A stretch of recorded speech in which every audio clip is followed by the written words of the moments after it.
Hello friends, welcome to ಈ taste. ಇವತ್ತು ನಾನು ಶೇರ್ ಮಾಡೋ ರೆಸಿಪಿ ಒಂದು ಸೈಡ್ ಡಿಶ್ ರೆಸಿಪಿ. ಅಂದರೆ ಹೀರೆಕಾಯಿ ಬೇಳೆ ಇಲ್ಲೇ ಸಾಂಬಾರು ಹೆಂಗೆ ಮಾಡೋದು. ಈ ಸೈಡ್ ಡಿಶ್ ರೆಸಿಪಿ ಅಂತೂ ತುಂಬ ಟೇಸ್ಟ್ ಚೆನ್ನಾಗಿರುತ್ತೆ. ಇದು ಹಳ್ಳಿ ಸ್ಟೈಲು. ಅಂದರೆ ಇದು ಮುದ್ದೆಗೆ, ಅನ್ನಕ್ಕೆ, ಬಿಸಿ ಅನ್ನಕ್ಕಂತೂ ತುಂಬ ಚೆನ್ನಾಗಿರುತ್ತೆ. ತುಪ್ಪ ಹಾಕ್ಕೊಂಡು ಒಂದು ಸ್ವಲ್ಪ ಹಾಕ್ಕೊಂಡು ತಿಂದರೆ ತುಂಬಾ ಟೇಸ್ಟ್ ಚೆನ್ನಾಗಿರುತ್ತೆ. ಮುದ್ದೆಗೆ ಚೆನ್ನಾಗಿರುತ್ತೆ ಮತ್ತು ಇಡ್ಲಿಗೆ, ದೋಸೆಗೆ ತುಂಬಾ ಚೆನ್ನಾಗಿರುತ್ತೆ. ಈ ಸೈಡ್ ಡಿಶ್ ಹೆಂಗೆ ಮಾಡೋದಂತ ನೋಡ್ಕೊಳ್ಳೋಣ ಬನ್ನಿ ಫ್ರೆಂಡ್ಸ್, ವೀಡಿಯೋಗೆ ಹೋಗೋಣ. ಅದಕ್ಕೂ ಮುಂಚೆ ನನ್ನ ವೀಡಿಯೋ ಫಸ್ಟ್ ಟೈಮ್ ನೋಡೋದಾದರೆ ಸಬ್ಸ್ಕ್ರೈಬ್ ಮಾಡ್ಕೊಂಡು ನೋಡಿ, ಪಕ್ಕದಲ್ಲಿರೋ ಬೆಲ್ ಐಕನ್ನ ಪ್ರೆಸ್ ಮಾಡಿ. ನಾನು ಹಾಕೋ ವೀಡಿಯೋ ನಿಮ್ಮ ತಕ್ಷಣ ಬರುತ್ತೆ ಫ್ರೆಂಡ್ಸ್. ಹೀರೆಕಾಯಿನ ನಾವು ಬೇಳೆ ಜೊತೆಗೆ ಸಾಂಬಾರು ಮಾಡ್ಬೋದು. ಸೇಮ್ ಇದೇ ಥರ ಮಸ್ತು. ಇದು ಬೇಳೆ ಇಲ್ಲದೆ ಟೊಮೊಟೊ ಜಾಸ್ತಿ ಹಾಕಿ ಸಾಂಬಾರು ಮಾಡೋದು ಟೇಸ್ಟ್ ತುಂಬ ಚೆನ್ನಾಗಿರುತ್ತೆ. ಇದು ಮುದ್ದೆಗಂತೂ ತುಂಬಾ ಚೆನ್ನಾಗಿರುತ್ತೆ. ಮತ್ತು ಇಡ್ಲಿಗೆ, ದೋಸೆಗಿಂತ ಇಡ್ಲಿಗೆ ತುಂಬ ಚೆನ್ನಾಗಿರುತ್ತೆ. ಬಿಸಿ ಅನ್ನಕ್ಕೂ ಚೆನ್ನಾಗಿರುತ್ತೆ. ತುಂಬ ಈಸಿಯಾಗಿ ಮಾಡ್ಕೋಬೋದು. ಏನು ಬೇಳೆ ಬೇಡ, ಇದಕ್ಕೆ ಈಸಿಯಾಗಿ ಒಂದು ಸಾಂಬಾರು ರೆಸಿಪಿ. ಆದರೆ ಟೇಸ್ಟ್ ಆಗೋ ಇರಬೇಕು. ಇದನ್ನು ಹೆಂಗೆ ಮಾಡೋದಂತ ನೋಡ್ಕೊಳ್ಳೋಣ. ಇದಕ್ಕೆ ಹೆಂಗೆ ಏನೇನು ಬೇಕಂತ ನೋಡ್ಕೊಳ್ಳೋಣ ಬನ್ನಿ ಫ್ರೆಂಡ್ಸ್, ವೀಡಿಯೋಗೆ ಹೋಗೋಣ. ನಾನು 1 kg ಹೀರೆಕಾಯಿ ತೊಗೊಂಡಿದ್ದೀನಿ. ಅದನ್ನು ಸಿಪ್ಪೆ ತೆಗೆದು ಕ್ಲೀನಾಗಿ ತೊಳೆದು ರೆಡಿ ಮಾಡಿ ಇಟ್ಟಿದ್ದೀನಿ. ಇದನ್ನು ಸಣ್ಣ ಸಣ್ಣ ಪೀಸಾಗಿ ಕಟ್ ಮಾಡ್ಕೋಬೇಕು.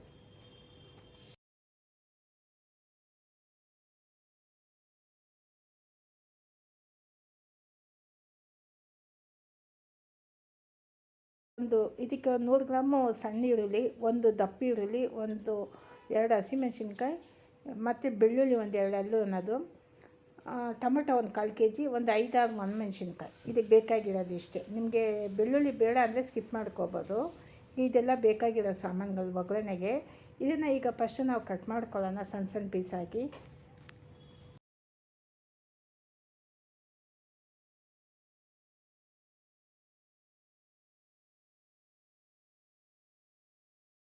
ಮತ್ತು ಇದು ನೀವು ತೊಗೋಬೇಕಾದ್ರೆ ಆದಷ್ಟು ಎಳೆದೇ ನೋಡಿ ತೊಗೊಳ್ಳಿ. ಯಾಕಂದರೆ ಬೇಗ ಬೆಂದರೆ ಬೇಗ ಮಸಿಯುತ್ತೆ. ಇಲ್ಲಾಂದರೆ ನಾರು ಸಿಗುತ್ತೆ. ನಾರು ಬಂದರೆ ಚೆನ್ನಾಗಿರಲ್ಲ ಟೇಸ್ಟು.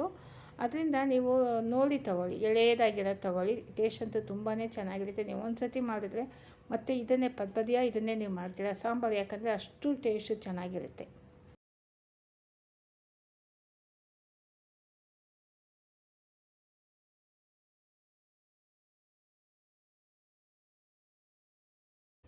ಈಗೆಲ್ಲ ಕಟ್ ಮಾಡಿದ್ದಾಯಿತು. ಈಗ ಒಂದು ಕಡೆ ಒಗ್ಗರಣೆಗೆ ಬಾಣಲೆ ಇಟ್ಟಿದ್ದೀನಿ. ಬಾಣಲೆಯಲ್ಲಿ ಒಗ್ಗರಣೆ ಮಾಡ್ಕೊಳ್ಳೋಣ.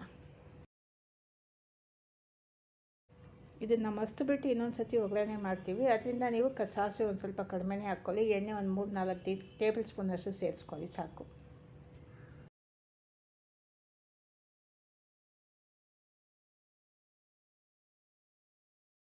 ಸಾಸಿವೆ ಹಾಕಿ ಒಂದು ಅರ್ಧ ಸ್ಪೂನಷ್ಟು ಜೀರಿಗೆ ಸೇರಿಸ್ಕೊಳ್ಳಿ. ಜೀರಿಗೆ ಸಾಸಿವೆ ಸಿಡಿದಾದ್ಮೇಲೆ ನಾವೆಲ್ಲ ರೆಡಿ ಮಾಡಿ ಇಟ್ಟಿರೋ ಈರುಳ್ಳಿ, ಬೆಳ್ಳುಳ್ಳಿ ಮತ್ತು ಮೆಣಸಿನ್ಕಾಯಿ ಎಲ್ಲ ಸೇರಿಸಿ ಚೆನ್ನಾಗಿ ಫ್ರೈ ಮಾಡ್ಕೊಳ್ಳಿ.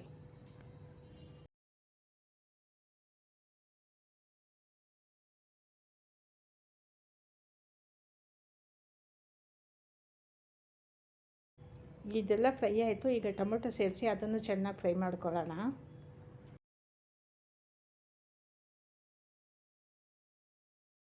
ಆದಷ್ಟು ಲೋ ಮೀಡಿಯಮ್ ಫ್ಲೇಮಲ್ಲೇ ಇಟ್ಕೊಂಡು ಚೆನ್ನಾಗಿ ಫ್ರೈ ಮಾಡ್ಕೊಳ್ಳಿ. ಇದೆಲ್ಲ ಚೆನ್ನಾಗಿ ಫ್ರೈ ಆದಮೇಲೆ ಈಗ ನಾವು ಕಟ್ ಮಾಡಿ ಇಟ್ಕೊಂಡಿರೋ ಹೀರೆಕಾಯಿ ಸೇರಿಸಿ ಅದನ್ನು ಚೆನ್ನಾಗಿ ಫ್ರೈ ಮಾಡ್ಕೊಳ್ಳೋಣ.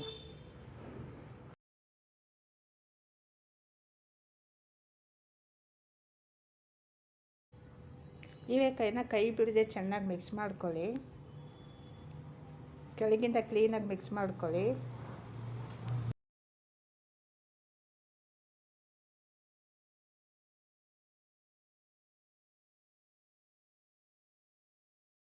ಸಣ್ಣ ಉರಿಯಲ್ಲಿ ಒಂದು 10-15 ನಿಮಿಷ ಚೆನ್ನಾಗಿ ಫ್ರೈ ಮಾಡ್ಕೊಳ್ಳಿ. ಅರ್ಧ ನೀವು ಎಣ್ಣೆಯಲ್ಲೇ ಚೆನ್ನಾಗಿ ಬೇಯಿಸ್ಕೊಂಡ್ರೆ ಟೇಸ್ಟ್ ತುಂಬ ಚೆನ್ನಾಗಿರುತ್ತೆ. ಈಗ ಎಲ್ಲ ಚೆನ್ನಾಗಿ ಫ್ರೈ ಆಗಿದೆ. ಅರಿಶಿನ ಪುಡಿ ಸೇರಿಸಿ ಈಗ ನೀರು, ಇದು ಬೇಯೋಕ್ಕೆ ಎಷ್ಟು ನೀರು ಬೇಕೋ ಅಷ್ಟು ನೀರು ಮಾತ್ರ ಬಿಟ್ಕೊಳ್ಳಿ. ಜಾಸ್ತಿ ನೀರು ಬಿಡೋಕ್ಕೆ ಹೋಗಬೇಡಿ. ಸಾರು ಗಟ್ಟಿಯಾಗಿದ್ರೇ ಚೆನ್ನಾಗಿರೋದು. ಸಾಂಬಾರು ಥರ ತೆಳುಗಿದ್ರೆ ಅಷ್ಟೊಂದು ಚೆನ್ನಾಗಿರಲ್ಲ. ಅದರಿಂದ ನೀವು ಎಷ್ಟು ನೀರು ಬೇಕೋ ಬೇಯೋಕ್ಕೆ ಅಷ್ಟು ಮಾತ್ರ ಬಿಟ್ಕೊಳ್ಳಿ. ಎಕ್ಸ್ಟ್ರಾ ನೀರು ಬೇಕಾದರೆ ನಾವು ಮುಂದಕ್ಕೆ ಬಿಸಿನೀರೇ ಹಾಕ್ಕೋಬೋದು. ಇದನ್ನು ಕುದಿಸಲ್ಲ. ಇದು ಚೆನ್ನಾಗಿ ಬೇಯೋಕ್ಕೂ ಸಣ್ಣ ಉರಿಯಲ್ಲಿ 15 ನಿಮಿಷ ಆಗುತ್ತೆ. ಒಂದು ಪ್ಲೇಟ್ ಹಾಕಿ ಮುಚ್ಚಿಬಿಟ್ಟು ಮಧ್ಯ ನೋಡ್ಕೊಳ್ಳೋಣ.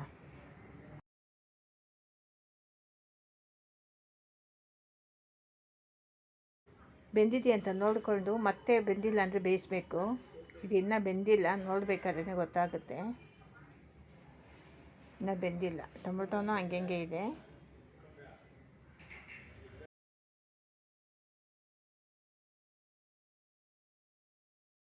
ಇನ್ನೊಂದು 5 ನಿಮಿಷ ಬೇಯಿಸೋಣ. ಮತ್ತು ಪ್ಲೇಟ್ ಹಾಕಿ ಮುಚ್ಚಿ ಬೇಯಿಸೋಣ, ಬೇಗ ಆಗುತ್ತೆ. 5 ನಿಮಿಷ ಆಯಿತು. ನೀರು ಒಂದು ಸ್ವಲ್ಪ ಕಡಿಮೆ ಆಗಿದೆ, ಇನ್ನೊಂದು ಸ್ವಲ್ಪ ನೀರು ಹಿಂಗ್ಸೋಣ. ನೀರು ಜಾಸ್ತಿ ಇದ್ದರೆ ಅಷ್ಟೊಂದು ಚೆನ್ನಾಗಿರಲ್ಲ, ನಾವು ಮಸಿಯೋಕ್ಕೂ ಆಗೋಲ್ಲ. ಹೀರೆಕಾಯಿ ಮಸಿಯೋದು ಟೇಸ್ಟ್ ಅಂತೂ ತುಂಬಾ ಚೆನ್ನಾಗಿರುತ್ತೆ. ಇದು ಹಳ್ಳಿ ರೆಸಿಪಿ, ನಮ್ಮಮ್ಮ ಮಾಡೋ ರೆಸಿಪಿ ಇದೆಲ್ಲ.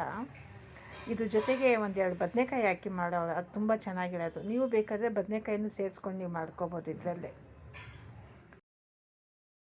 ಈಗ ತರಕಾರಿ ಬೆಂದಿದೆ, ಇನ್ನೊಂದು 2 ನಿಮಿಷ ಅದು ನೀರು ಒಂದು ಸ್ವಲ್ಪ ಕಡಿಮೆ ಆಗಲಿ, ಆಮೇಲೆ ಸ್ಟವ್ ಆಫ್ ಮಾಡಿಬಿಟ್ಟು ಮಡಿಕೆಗೆ ಹಾಕಿ ಮಸಿಯೋದು.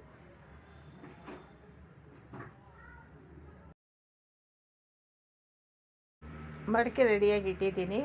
ಒಂದು ಪಿಂಚಷ್ಟು, ಅಂದರೆ ಒಂದು ಸಣ್ಣ ಪಿಂಚಷ್ಟು ಹುಣಸೆಹಣ್ಣು, ರುಚಿಗೆ ತಕ್ಕಷ್ಟು ಕಲ್ಲುಪ್ಪು ಸೇರಿಸ್ಕೊಂಡು ನಾವು ಬೇಯಿಸಿರೋ ಹೀರೆಕಾಯಿನ ಇದಕ್ಕೆ ಹಾಕ್ಕೊಂಡು ಚೆನ್ನಾಗಿ ಮಸಿಬೇಕು. ಮತ್ತೆ ಇಟ್ಕೊಂಡು ಮಿಕ್ಸಿಯಲ್ಲಿ ಹಾಕಲ್ಲ ನಾನು, ನೀವು ಬೇಕಾದರೆ ಮಿಕ್ಸಿಗೆ ಹಾಕ್ಕೋಬೋದು. ಮಿಕ್ಸಿಗೆ ಹಾಕಿದ್ರೆ ತುಂಬ ನೈಸ್ ಆಗಿಬಿಡುತ್ತೆ. ತುಂಬ ನೈಸ್ ಆದರೆ ಅದು ಅಷ್ಟೊಂದು ಟೇಸ್ಟ್ ಇರಲ್ಲ, ಅರ್ಧ ಇದ್ದೇ ಟೇಸ್ಟು. ನಾನು ಯಾವಾಗಲೂ ಮಡಿಕೆಯಲ್ಲೇ ಮಸಿಯೋದು. ಇವಾಗ ಮಡಿಕೆಯಲ್ಲೇ ಮೆಸಿತಾ ಇದ್ದೀನಿ. ಮತ್ತು ಹಾಲಿಂಗು ನೆನೆಯೋಕ್ಕೆ ಇರ್ತೀನಿ ಯಾವಾಗಲೂ, ಹಾಲಿಂಗು ಅದು ಒಂದು ಡ್ರಾಪ್ ಇಟ್ಕೊಳ್ಳೋಣ. ಈಗ ಉಪ್ಪು ಹುಣಸೆಹಣ್ಣು ಎಲ್ಲ ಹಾಕಿದ್ದೀನಿ, ಹಿಂಗೂ ಹಾಕಿದ್ದಾಯಿತು. ಈಗ ಇದನ್ನು ಮಸ್ಕೋಬೇಕು, ಚೆನ್ನಾಗಿ ನೈಸಾಗಿ ಮಸ್ಕೊಳ್ಳಿ. ತುಂಬ ನೈಸ್ ಅಂದರೆ ತುಂಬ ನೈಸಲ್ಲ, ಚೆನ್ನಾಗಿ ಮಸ್ಕೊಳ್ಳಿ.